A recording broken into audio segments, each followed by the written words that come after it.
Hello everyone, good evening, welcome back to my channel. I hope आप सभी अच्छे होंगे। हम Himachal Pradesh public service commission के द्वारा कंडक्ट करवाए जाने वाले लेक्चर एग्जाम के लिए प्रेपरेशन कर रहे हैं। अगर अभी तक आपने अपना प्रेपरेशन करना स्टार्ट नहीं किया है तो आप अपना प्रेपरेशन करना स्टार्ट कर दीजिए, क्योंकि बहुत ही कम टाइम आपके पास है। एटलीस्ट 40 डेज आपको लेकर चलना है कि इतना ही टाइम आपके पास पढ़ने के लिए है। पढ़ने के साथ साथ में आपकी प्रैक्टिस भी बहुत ज़रूरी है। जब तक आप प्रैक्टिस नहीं करोगे तब तक आपका एग्जाम में अच्छा स्कोर नहीं कर पाओगे। और साथ ही आपको पता है कि Himachal Pradesh public service commission के द्वारा कंडक्ट करवाए जाने वाले लेक्चर एग्ज़ाम में एग्ज़ाम पैटर्न जो है वो चेंज हो गया है और पेपर 2 इसके होने वाले हैं और दोनों ही पेपर में नेगेटिव मार्किंग है। पेपर 1 में आपको 35% मार्क्स चाहिए, तभी आप पेपर 2 के लिए एलिजिबल हो पाओगे। अगर आपके पेपर 1 में ही 35% मार्क्स नहीं आते हैं तो आप वहीं से ही डिसक्वालीफाई हो जाते हो। इसलिए आपको सबसे ज़्यादा ज़रूरी है अपना पेपर 1 पर भी फोकस कीजिए, क्योंकि पहले तो आपको पेपर 1 ही पास करना है, उसके बाद सेकंड पेपर जो है आपको सेकंड पेपर जो है आपका चेक होगा। अदरवाइज़ आप वहीं से ही डिसक्वालीफाई कर दिए जाओगे। इसलिए पेपर 1 पर अपनी कमांड रखिए, प्रैक्टिस कीजिए। जितने क्वेश्चंस आपको कहीं से भी मिलते हैं उन सभी की प्रैक्टिस कीजिए, क्योंकि मैक्सिमम एग्जाम में हिंदी, जनरल हिंदी और जनरल इंग्लिश पूछा जाता है, तो उतना थोड़ा बहुत हमने पढ़ा होता है कि हम 35% मार्क्स ला सकें। General Hindi, general English, knowledge of HP and knowledge of national and international current affairs में इन चारों पार्ट्स को मिलाकर आपके 35% मार्क्स आने चाहिए। तो चलिए आज की क्लास स्टार्ट करते हैं। आज हम जनरल हिंदी के कुछ प्रैक्टिस क्वेश्चंस करेंगे। यह क्वेश्चंस आपके प्रीवियस ईयर्स पेपर्स में पूछे गए हैं, जैसे कि एचपी में जितने भी एग्जाम्स हुए हैं उनमें भी ये क्वेश्चन पूछे गए हैं। साथ ही आपका केवीएस और एनवीएस में भी ये क्वेश्चंस पूछे गए हैं। तो चलिए आज की क्लास स्टार्ट करते हैं। आप इस क्लास को देखना ना भूलें। जितनी भी पेपर 1 से रिलेटेड क्लासेस हो रही हैं आपको बहुत हेल्प करने वाली हैं, क्योंकि आपकी प्रैक्टिस ही बहुत ज़्यादा ज़रूरी है। प्रैक्टिस से ही आप ज़्यादा स्कोर कर पाओगे, इसलिए क्लासेस को देखना ना भूलें। और अगर आपको इसका पीडीएफ चाहिए तो आप टेलीग्राम चैनल को ज्वाइन कर सकते हैं, वहाँ पर मैं सभी क्लासेस के पीडीएफ अपलोड कर दूँगी। तो चलिए आज की क्लास स्टार्ट करते हैं। अगर आपको किसी क्वेश्चन का आंसर गलत लगता है तो कमेंट बॉक्स में ज़रूर मेंशन करें। क्वेश्चन नंबर 1 इज द भाषा निर्माण की इकाइयों का सही अनुक्रम क्या है? ऑप्शंस आर शब्द, ध्वनि, वाक्य, पद। शब्द, वाक्य, ध्वनि, पद। पद, वाक्य, ध्वनि, शब्द, या फिर ध्वनि, शब्द, पद, वाक्य। आपको बताना है कि भाषा निर्माण की इकाइयों का सही अनुक्रम क्या है। इसका जो आंसर होगा वो होगा ऑप्शन नंबर डी। सबसे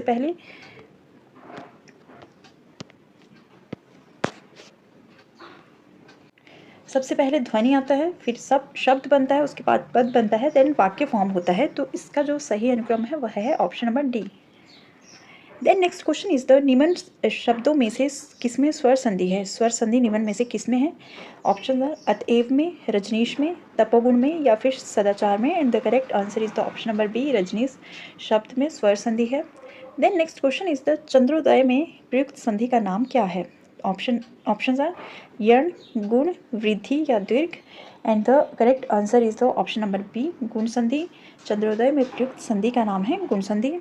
then next question is the निम्न में से किस शब्द में प्रत्यय का प्रयोग हुआ है? ऑप्शंस आर विकल्प में, अल्क में, पुल्क में, या फिर धनिक में। And the correct answer is the option number D, धनिक शब्द में प्रत्यय का प्रयोग हुआ है। इसमें एक प्रत्यय लगा है। Then question number 5 is the कृदंत प्रत्यय किन शब्दों के साथ जुड़ते हैं? ऑप्शंस आर संज्ञा के साथ, सर्वनाम के साथ, विशेषण के साथ, या फिर क्रिया के साथ। एंड इसका जो आंसर होगा वो होगा ऑप्शन नंबर डी, कृदंत प्रत्यय जो है वह क्रिया शब्दों के साथ जुड़ते हैं।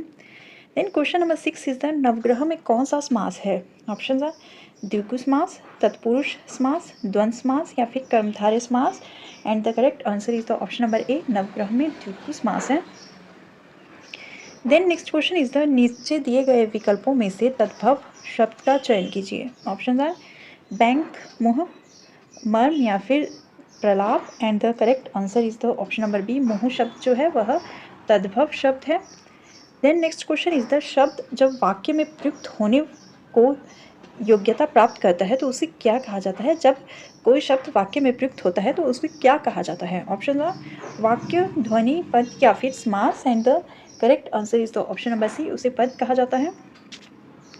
Then next question is the संबंध कारक का चिन्ह है। ऑप्शन आर में, पर, के लिए, रा, रे, री, या से। And the correct answer is the option number C, रा, रे, री संबंध कारक का चिन्ह है। Then next question is the जो क्रिया अभी हो रही हो उसे क्या कहते हैं? ऑप्शन आ सामान्य वर्तमान, अपूर्ण वर्तमान, संदिग्ध वर्तमान, संदिग्ध भूत and the correct answer is the option number B. उसे अपूर्ण वर्तमान कहा जाता है क्योंकि अभी क्रिया हो रही है, वह कंप्लीट नहीं हुई है, वह पूर्ण नहीं हुई है, इसलिए उसको अपूर्ण वर्तमान कहा जाता है।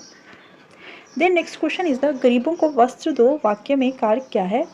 ऑप्शन आर कर्ण कारक, अपादान कारक, संप्रदान कारक या फिर कर्म कारक and the correct answer is the option number D. गरीबों को वस्त्र दो में कर्म कारक है। Then next question is the निजवाचक सर्वनाम का प्रयोग किस वाक्य में हुआ है? ऑप्शन आर यह मेरी निजी पुस्तक है, आज अपनापन कहाँ है, अपनों से क्या छिपाना या आप भला तो जग भला and the correct answer is the option number D. आप भला तो जग भला में निजवाचक सर्वनाम का प्रयोग हुआ है। Option number D is the correct.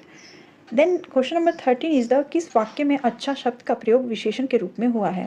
Option are तुमने अच्छा किया जो आ गए, यह स्थान बहुत अच्छा है, अच्छा तुम घर आओ, अच्छा है वह अभी आ जाए and the correct answer is the option number B. यह स्थान बहुत अच्छा है, यहाँ अच्छा जो शब्द है वह विशेषण के रूप में प्रयोग हुआ है। Then question number 14 is the संज्ञा या सर्वनाम की विशेषता बतलाने वाले शब्दों को क्या कहते हैं? ऑप्शन है विशेषण कहते हैं, विशेष्य कहते हैं, क्रिया कहते हैं या फिर अव्यय कहते हैं and the correct answer is the option number ए। संज्ञा या सर्वनाम की विशेषता बताने वाले वाक्यों को शब्दों को विशेषण कहा जाता है। Then question number 15 is the आलस्य शब्द का विशेषण क्या है? ऑप्शन है आलस, अलस, आलसी या फिर आलसीपन and the correct answer is the option number C. आलस्य शब्द का विशेषण आलसी है। Option number C is the correct. Then next question is the निम्न संज्ञा विशेषण जोड़ी में कौन सा सही नहीं है? ऑप्शन आर विष, विषैला, पिता, पैतृक, आदि, आदिम, प्रांत, प्रांतिक। एक वर्ड संज्ञा दिया गया है और उसके बाद का वर्ड विशेषण दिया गया है, तो इनमें से कौन सी जोड़ी सही नहीं है? एंड इसका जो करेक्ट आंसर है वो है ऑप्शन नंबर डी। प्रांत, प्रांतिक जो है संज्ञा विशेषण की जोड़ी सही नहीं है। Then next question is the आंखों के सामने घटित घटना पर विश्वास तो करना ही पड़ेगा। रेखांकित वाक्यांश के लिए एक शब्द का चयन कीजिए। ऑप्शन है प्रत्यक्ष, परोक्ष, प्रारूपतः, प्रत्येक and the correct answer is the option number ए। आंखों के सामने घटित घटना पर विश्वास तो करना ही पड़ेगा, इसके लिए एक शब्द बन जाएगा प्रत्यक्ष। Then next question is the वह कौन सा व्यक्ति है जिसने जवाहरलाल नेहरू का नाम न सुना हो?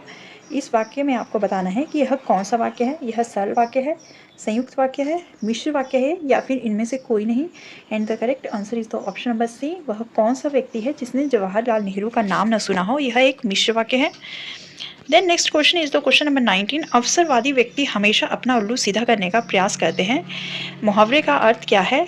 इस मुहावरे का आपको अर्थ बताना है। ऑप्शन है लोक व्यवहार के विरुद्ध, स्वार्थपूर्ति, विश्वासघात या फिर बात बदलने का, या फिर जो अपना बात बदलते हैं। एंड इसका जो करेक्ट आंसर होगा वो होगा ऑप्शन नंबर बी, स्वार्थपूर्ति, जो अपने स्वार्थ की पूर्ति करते हैं और अब फिर उन्हें किसी से कुछ लेना देना नहीं होता है, ऐसे व्यक्तियों को स्वार्थपूर्ति कहा जाता है। अवसरवादी व्यक्ति हमेशा ही अपना उल्लू सीधा करने का प्रयास करता है। Then last question is the आप डूबे तो जग डूबा का अर्थ है। इस लोकोक्ति का आपको अर्थ बताना है। बुरा आदमी सबका बुरा कहता है। मरने के बाद कौन देखने आता है कि क्या हुआ? अपनी हानि होने पर दूसरों को भी हानि पहुंचाना, सबको अपने समान समझना एंड इसका जो आंसर होगा वो होगा ऑप्शन नंबर ए, बुरा आदमी सबको बुरा कहता है, इसका आंसर होगा। तो ये आज के लिए कुछ 20 क्वेश्चन थे। ये क्वेश्चन आपके प्रीवियस ईयर्स में पूछे गए हैं।